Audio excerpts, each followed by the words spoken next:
dunia kreatif ini ke dalam dunia politik. Kakak Rijal punya bayangan apa gitu, tentang itu? Masuk ke saya, jangan kok dulu ukuri orang kalau belum berbuat, belum tahu pitoa terpilih nih.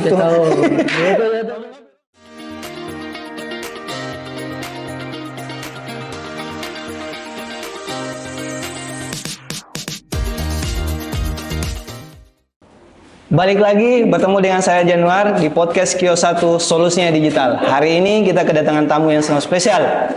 Tepuk tanganku semua nah. Aku sebutin namanya. Kakak Rijal Jamal. The special one hari ini akhirnya Kakak Rijal di. Luar biasa. Saya terima kasih banyak nih Kio1 undang kita. Di apa sih nama podcastnya? Podcast Kio1. Kio1. Ya. Apa tadi? Pelopor apa tadi? Solusinya digital. Solusinya digital. Keren. Di tengah kesibukannya Kakak Rijal ini akhirnya bisa menyempatkan diri untuk hadir Alhamdulillah di stasiunnya Kio1. Baik, hari ini Kakak Rijal mungkin kita akan banyak ngobrol tentang saya mungkin akan flashback agak jauh ini Kakak. Apa itu? Flashback agak jauh tentang Kakak Rijal sendiri. Yang kedua mungkin kita akan membahas juga tentang aktivitinya Kakak Rijal sendiri. Kemudian yang ketiga kita juga akan mendengarkan langsung mimpi-mimpi besar Kakak Rijal ke depannya ini seperti apa gitu. Baik, saya memulai dengan pertanyaan yang paling klise sekali nih pertanyaan sebenarnya Kakak Rijal. Iya. Di tengah kesibukan tayang luar biasa dan kami sebenarnya meriset juga gitu toh tentang Kakak Rijal ini. Iya. Kakak Rijal asli putra daerah yang lahir dari sebuah kabupaten yang notabene mungkin masih kecil. Dan kita ingin tahu sebenarnya Kakak Rijal. Kakak Rijal ini seperti apa di masa-masa pertumbuhan remajanya dulu di kampung halaman itu seperti apa sebenarnya? Jadi sebenarnya tidak semenarik seumur saya Kakak. Artinya dikala kemudian anak-anak kecil tertumbuh remaja penuh dengan fasilitas, kemewahan, apa yang Anda minta dikasih sama orang tuanya. Beda dengan saya kasihan. Bagaimana kalau Kakak Rijal? Maksudnya karena saya ini kan berlatar belakang dari keluarga broken home Kakak. Jadi sempat kalau mama dan bapak ini ceritanya pisah. Alhamdulillah karena berkat doa, usaha akhirnya bisa kembali lagi. Dan salah satu yang membuat itu adalah karena faktor anak, faktor saya. Saya ini anak satu-satunya ceritanya dari bapak dan mama aku ceritanya. Nah, faktor itulah yang kemudian yang saya bilang tadi bahwa tidak semua yang saya alami di masa remaja harusnya saya dapat, itu saya dapatkan. Jadi penuh dengan masalah sebenarnya, penuh dengan problem. Tapi faktor itulah yang kemudian membuat saya survive. Masa begini terus Ki? Makanya kemudian kita cari cara berusaha sedemikian rupa untuk menemukan kemampuan yang akhirnya alhamdulillah ya kira-kira bisa seperti hari ini. Titik baliknya pas Kakak Rijal masuk di dunia kampus? Titik baliknya sebenarnya kalau dari ukuran masa kecil sampai ke remaja sebenarnya waktu masuk pesantren. Di situ. Karena pesantren kita ini kan banda-banda tongki juga Kakak.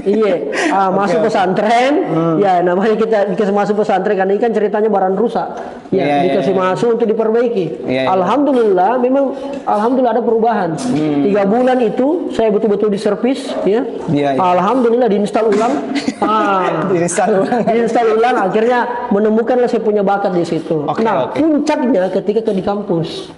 Di situ, masuk di jurusan hubungan internasional. Pilihan pertama itu Kakak, tapi udah lulus kok dong. Masa? Pilihan kedua yang lulus itu sastra Inggris.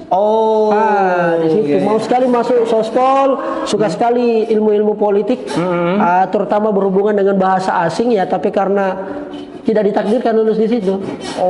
Di situ. Tapi sebenarnya silakan Kakak. Tapi sebenarnya Kakak Rijal ini punya potensi dalam artian bisa show up, berbicara di depan publik dan sebagainya. Ini kan tidak serta-merta jadi nih Kakak Rijal. Saya tahu bagaimana setiap orang itu berproses gitu Kakak Rijal. Yang kita mau tahu adalah Kakak Rijal ini kan sudah melalui prosesnya, fasenya mulai dari awal sampai di titik ini gitu Kakak Rijal. Boleh bercerita sedikit Kakak Rijal? Sebenarnya awal mula Kakak Rijal mau dan tertarik di dunia konten kreator, di dunia kreatif dan sebagainya. Kapan sebenarnya? Tertariknya adalah setelah kemudian bergelut dalam dunia teater. Oh. Karena kita teaternya sifatnya kelompok, dari kampus kan belajar teaternya pentas kiri kanan, dan semua teman-teman ini sudah kembali masing-masing ke daerahnya. Ada juga yang bikin komunitas dan sebagainya, ada yang diterima kerja di berbagai macam tempat. Saya bilang kemampuan ini tidak bisa saya biarkan begitu saja, perlu saya salurkan. Nah, salah satu penyalurannya adalah ya media sosial. Akhirnya saya pindahkanlah ruang teater ke handphone. Disitulah awal mulanya sebenarnya. Jadi kalau menjadi content creator yang sifatnya offline sebenarnya sudah lama kakak. Sejak 2010 lah kurang lebih. Sampai 2013-14 mulai ada media sosial, mulai bikin-bikin, tapi formatnya bukan Pirijal. Masih kelompok teater yang saya bikin. Nama teaternya adalah Ambo Indo. Yang berangkat dari komunitas pantun itu kakak. Oke. Kakak Rijal mau gak tahu sedikit kakak Rijal? Kakak Rijal ini sebenarnya di dunia kampus dulu aktif berlembaga juga kah? Aktif berlembaga kakak. Kasih kita spill tipis-tipis. Asik ya. Spill tipis-tipis lembaga apa saja dan mungkin boleh bercerita lah yang masih berkesan saat ini. Jadi sebenarnya kalau lembaga di kampus alhamdulillah aktif, ya ambillah yang standar-standar misalnya himpunan, masuk di BEM, terus di UKM dan sebagainya. Tapi yang paling berkesan selama saya berlembaga adalah proses di mana saya menemukan diriku sebenarnya. Menemukan diriku. Saya menemukan diriku di situ. Kan begini, masalah generasi muda hari ini adalah mereka bukan tidak punya kemampuan, tapi mereka tidak mengenali dirinya, tidak mengenali identitasnya. Bagaimana caranya dia mau mengembangkan kemampuannya kalau dia tidak kenal dulu dirinya? Di lembaga lah, di organisasi lah saya temukan itu kakak. Dan itu peranannya luar biasa kampus. Jadi ada lembaga internal, ada lembaga eksternal. Eksternal kampus memang yang saya masuki. Jangankan lembaga kakak, seminar pun itu hampir saya pastikan bahwa tidak ada yang saya tidak datangi kakak. Tidak terlewatkan pokoknya, ditahu informasinya. Ada satu informasinya di mading masih ditempel-tempel dulu kakak. Atau balio spanduk saya datang. Selama itu gratis. Ya mahasiswa begitu. Mahasiswa selama itu gratis. Oke kakak Rijal. Saya mungkin ini agak sesi agak serius sedikit ini kakak. Sambil ngopi Mila. Betul. Nah, ini kita di kafe mana kakak ini? Ini kafe DF di Fabel. Kafe di Fabel Fisik namanya. Subhanallah. Gitu. Jadi teman-teman di Fabel ini yang punya kafe ini. Jadi teman-teman mungkin sambil menikmati kopinya teman-teman ini, bolehlah mampir-mampir ke sini. Boleh. Keren tawa. Jadi gini ya, kakak Rijal. Pas kakak Rijal mengumumkan dirinya masuk ke dunia politik. Subhanallah. Saya baca luar biasa begitu kakak Rijal. Responnya luar biasa. Boleh cerita sedikit kakak Rijal, apa yang kakak Rijal sendiri rasakan mungkin di ruang dan waktu ini saya kasih kesempatan kakak Rijal untuk mengeluarkan isi hatinya begitu. Sebenarnya apa yang kakak rasakan gitu pada saat melihat kolom komentar yang luar biasa seperti itu. Ini sedap rasanya itu. Sedap kurang lebih berapa 2-3 ribu komentar lah. Kalau digabungkan TikTok sama Instagram itu belum saya cek Facebook loh. Facebook kan kadang-kadang lebih brutal juga. Brutal sekali kulihat. Sebenarnya ini kesempatan luar biasa karena saya belum pernah banyak ungkapkan di tempat lain, baru di kios 1 kira-kira. Sebenarnya apa sih respon kakak ya? Yang saya rasakan sebenarnya bahwa tidak jauh beda jadi secara pribadi. Maksudnya hidup ini adalah pilihan dan setiap pilihan itu punya resiko. Resiko itu ada yang jelek, ada yang baik. Tapi saya pastikan bahwa resiko ini lebih banyak baiknya. Karena kan saya punya prinsip kalau anu baik gaskan. Kira-kira begitu. Jadi ini ada sebuah pilihan. Nah, kenapa ini saya perlu lakukan? Karena begini, kata-kata, narasi, gagasan, idealisme yang selama ini saya punya kakak. Entah itu saya berangkat dari sekolah, kampus sampai kemudian hari ini dalam dunia pergerakan, tidak akan ada apa-apanya kalau saya tidak berani mengambil resiko berada dalam lingkaran internal atau di internal sistem ini. Bagaimana mungkin saya dikatakan berani kalau kemudian saya tidak terjun ke situ? Kan kira-kira begitu kakak. Ukurannya begitu ya? Ukurannya begitu. Jadi saya memilih ini itu penuh pertimbangan kakak. Yang bilang bertahun-tahun dan sebagainya. Dan ini berusaha melawan ketakutanku. Kenapa? Karena stigmatisasi politik itu kan banyak sekali. Kalau di politik ini kan dah hancur tomak juga itu akan korup, akan berada pada lingkaran setan dan seterusnya. Ditambah lagi kakak kekecewaan yang luar biasa publik pada politik, pada partai dan seterusnya lah.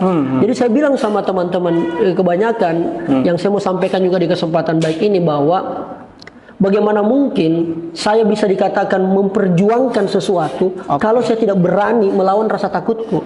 Iya, iya. Ini kan takut sekali kakak, karena stigmanya politik harus banyak uanta, baru bisa masuk ke sana. Nah kita ini kadang dua fakas ya kan, kira-kira begitu kadang. Jadi melawan itu, jadi memilih saja ini kakak. Ini belum terpilih loh kakak ya. Belum pikir kampanye dan sebagainya. Nah ukur mikir orang dan butuh melawan ketakutan yang sangat dahsyat. Ada yang tidak terima karena mungkin mengenal saya apa segala. Kalau ada yang tidak terima, saya bisa pastikan kakak, itu orang baru nak kenal kak. Iya. Kira-kira begitu. Belum lama nak kenal kak. Dan saya harus pahami, saya harus mengerti. Tidak semua saya bisa menyenangkan semua orang kodong. Iya, karena salah satu saya tidak tahu kunci sukses kakak. Iya. Yang saya tahu cuma satu kunci kegagalan, berusaha menyenangkan semua orang, maka kira-kira kita akan gagal. Wah, iya. Kira-kira Oke.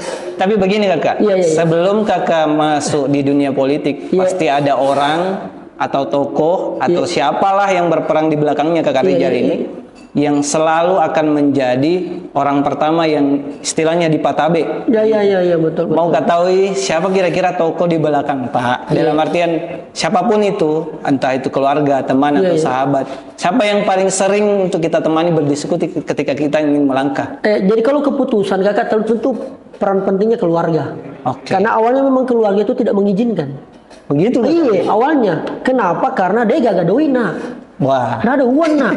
Iya, malum kesan saya punya orang tua, mama tidak tamat SD, bapak saya almarhum tidak tamat SMP. Dan pelajaran pertama yang saya tahu tentang pemilu adalah berupa kantong kresek warna hitam isinya beras, indomie, telur, minyak goreng.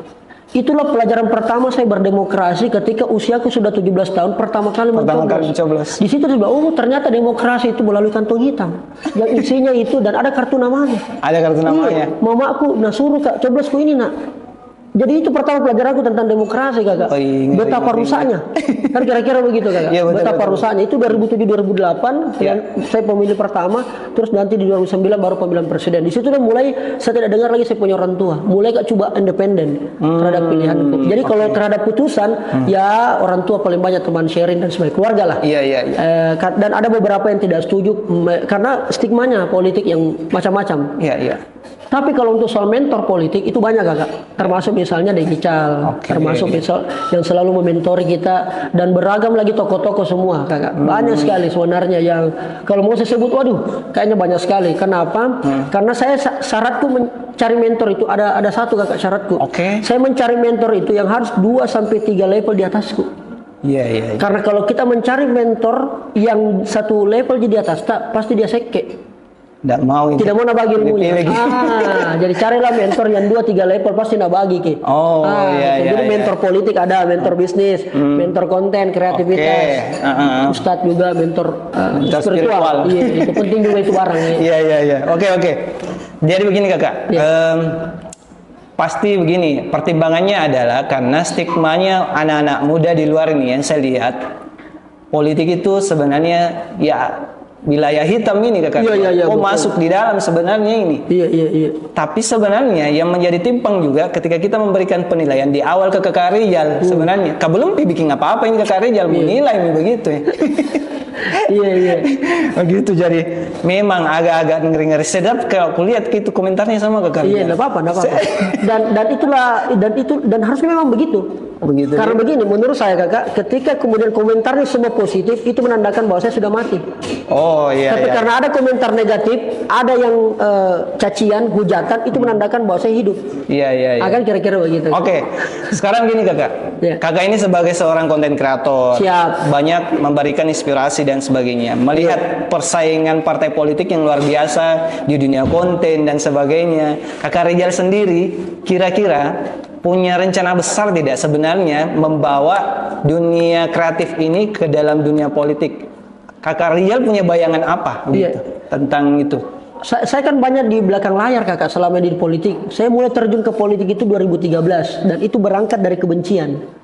Tapi karena saya selalu diorder dalam tanda kutip kakak ya, saya selalu diorder diminta untuk kemudian membantu orang-orang politik, partai politik, entah itu konteksnya seni pertunjukan, sebagai MC, sebagai tim kreatif, tim digital, media, apalah namanya. Di situ saya menemukan bahwa ini kurang ajar banget ya politik ini ya. kok sampai segininya, bahkan ada orang berkeluarga gara-gara beda pilihan, itu orang baku caci, baku maki, baku hujat. Disitulah saya lihat politik itu tidak cocok ini politik ini. Makanya jengkel, benci dan sebagainya. Tapi di mana titik baliknya, tiba-tiba saya bilang politik ini harus diisi oleh kebanyakan orang-orang yang mengerti dan membuat politik itu semakin keren. Ketika kemudian pemilihan gubernur Provinsi Sulawesi Selatan. 2017 kalau saya tidak salah. Saya merasa bahwa setiap orang masuk ke politik atau ada kontestasi politik pasti ada lagunya, ada desain grafisnya, ada jingle, ada apa begitu, ada koreo dan sebagainya. Ini kan barang kreatif. Tapi ketika terpilih ini barang, kadang-kadang pelaku kreatif ini tidak semua bisa dilibatkan. Betul. Atau anak-anak muda yang kemudian diajak kemari untuk peduli pada politik tidak dilibatkan lagi pada setiap pengambilan keputusan. Betul. Disitulah saya marah, kakak. Marah dalam tanda positif. Kalau begitu berarti selama ini kita lihat politik itu jelek, kotor dan sebagainya. Ya karena orang kreatif tidak ada di situ. Hanya mereka dijadikan sebagai objek, tidak sebagai subjek. Makanya kadang-kadang banyak protes, kakak. Kakak Rizal sesatong itu karena dilupa biasa setelah ini. Sudah mikir berjuang ini. Sudah mikir berjuang. Teman-teman seniman, budayawan, coba Anda cek, kakak Janor. Boleh Anda cek itu teman-teman itu. Iya sih. Kecewaannya sangat luar biasa itu. Karena kenapa? Mereka hanya bisa dimanfaatkan. Jadi kadang-kadang adalah entah masyarakat yang memanfaatkan bacalek atau bacalek yang memanfaatkan masyarakat. Pokoknya kalau bukan masyarakat tipu caleg yang tipu masyarakat. Dan itu yang tidak boleh, kakak. Dan anak muda punya kemampuan untuk merubah itu. Dan saatnya waktunya anak muda. Amin. Saya mau bertanya begini, Kak. Siap, karena kakak sudah masuk di dunia politik, sambil itu juga sembari itu kakak juga masih bergelut di dunia konten kreator dan sebagainya. Saya lihat ini sebenarnya campur baur sekali nih, kakak. Apakah kakak Rizal sendiri punya planning terkhusus bagaimana menyeimbangkan antara konten yang agak sedikit memang menyeimbangnya, memang porsinya untuk publik, memang porsinya untuk politik. Bagaimana kakak Rizal sendiri memandang itu? Dan ini sementara saya coba jalankan, kakak. Betul-betul menyeimbangkan ini barang. Ada juga orang yang tidak percaya apapun yang saya postnya, tidak percaya karena pasti larinya ke warna, pasti larinya ke politik dan sebagainya. Tidak apa-apa, kakak. Karena sebenarnya orang-orang yang seperti ini saya mengerti juga kenapa mereka berkomentar seperti itu, karena saya paham kekecewaannya yang sangat luar biasa pada politik yang sudah terjadi kemarin-kemarin. Dan memang berat ini melawan ini barang. Itulah kenapa saya selalu ketika awal ingin bikin konten, memang marketku cuma 3, politik, pemerintahan, bisnis dan pendidikan. Kenapa? Karena 3 inilah yang mampu mengukur kemampuan sumber daya manusia seseorang. Jago-jagonya kakak Januar, kakak Rizal tidak bisa kok, bos, kalau kemudian kita tidak terikat pada politik. Tidak mungkin. Ini kan bangun tidur sampai tidur kembali. Itu politik yang ngurus. Bisnis. Kenapa bisnis? Karena kita butuh kemandirian, kakak. Betul. Terisi kepala, terisi perut, terisi dompet. Betul. Terakhir pendidikan. Kenapa pendidikan, kakak? Nelson Mandela bilang bahwa satu-satunya cara untuk bisa mengubah dunia adalah pendidikan. Artinya apa? Kemampuan pendidikan seseorang itu diukur untuk kemudian meningkatkan sumber daya manusia.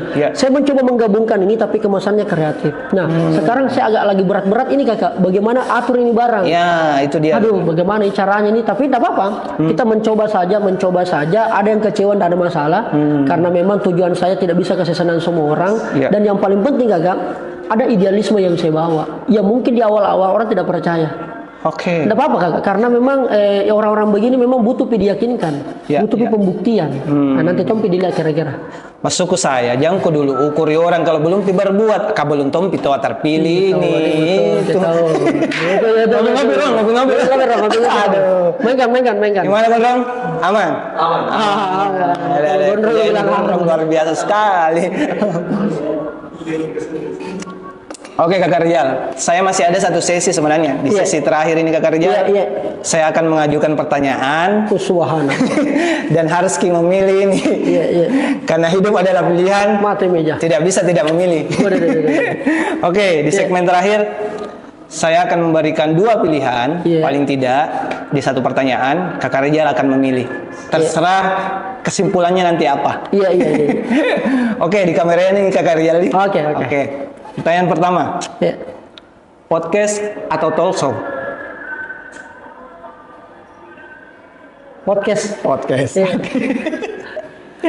Maksudnya 2 barang ini gue suka ya. Iya. Oke. Tidak bisa ada penjelasan di? Tidak bisa. Tidak bisa. Yang kedua, Narsis atau branding? Branding. Oke. Yang ketiga, Instagram atau YouTube? Instagram itu personal branding, YouTube itu cari uang. Iya. Ya, Instagram lah. Oke. Iya. Terakhir, ini kayaknya ini politik atau konten kreator? Hai, subhanallah. Nggak bisa dua-duanya nih. Nggak bisa. Karena saya cita-citaku tuh mau menjadi politisi yang juga menjadi konten kreator. Iya. Memulainya memilih apa? Konten kreator. Oke. Thank you Kakak Rijal atas waktunya hari ini. Terima kasih Kakak Rijal sudah mampir ke sini. Sehat-sehat selalu. Sehat-sehat semua. Tim Kios 1. Siapa tahu ada yang mau disampaikan kepada teman-teman Kios 1 di mana saja. Silakan Kakak Rijal. Saya kasih kesempatan. Saya selalu ingat apa yang disampaikan oleh mantan Perdana Menteri Inggris Winston Churchill. Dia pernah bilang, apa yang Anda tahu itu tidak jadi penting, tapi apa yang Anda lakukan dari apa yang Anda tahu itu jauh lebih penting. Saya terjun ke politik karena saya tahu, makanya saya lakukan. Karena itulah kemudian kita ingin merubah, setidaknya paling tidak merubah dari hal-hal yang kecil dan yang saya bisa. Kan sebenarnya politik ini hanya jadi alat, bukan tujuan Kakak. Jadi kalau tujuannya memperkaya diri atau mungkin tujuannya untuk melanggengkan kekuasaan itu tentu tidak nih. Karena saya termasuk orang yang tidak suka kekuasaan itu lama bertahan. Harus memang dibatasi, harus ada batasan. Oleh karena itu, sekarang jembatannya adalah bagaimana kita semua mempersiapkan kompetensi ketika waktunya untuk memimpin, maka kita sudah akan bisa mengatakan saya siap untuk itu. Gaskan nih. Oke, terima kasih buat semua teman-teman. Terus saksikan podcast Kios 1. Jangan lupa komen, subscribe, dan share sebanyak-banyaknya. Amin. Terima kasih. Thank you, Kios 1. Oke.